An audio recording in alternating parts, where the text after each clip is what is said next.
Is hummus keto? Here's what a nutritionist says. Because sometimes you just need to dip something, even when you're watching your macros.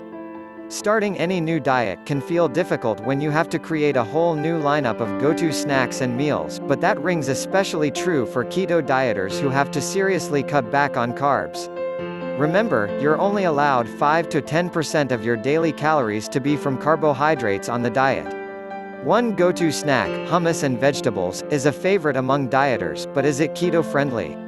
According to Robin Farutin, RDN, spokesperson for the Academy of Nutrition and Dietetics, not exactly.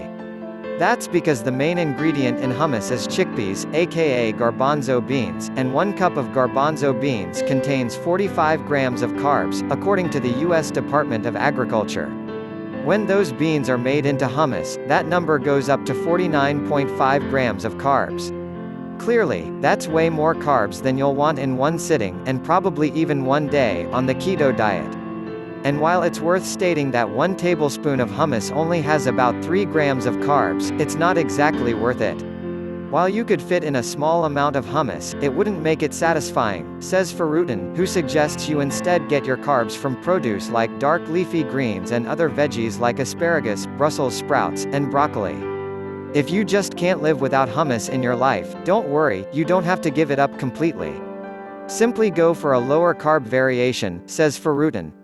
The spread's other main ingredient besides chickpeas is tahini, and not only is that sesame-based product keto-friendly, it's also high in calcium and fat, Farutin explains. And, while you can't have hummus made of tahini alone, make sure you look for, or make, a batch made with other, low-carb ingredients, like roasted cauliflower or avocado.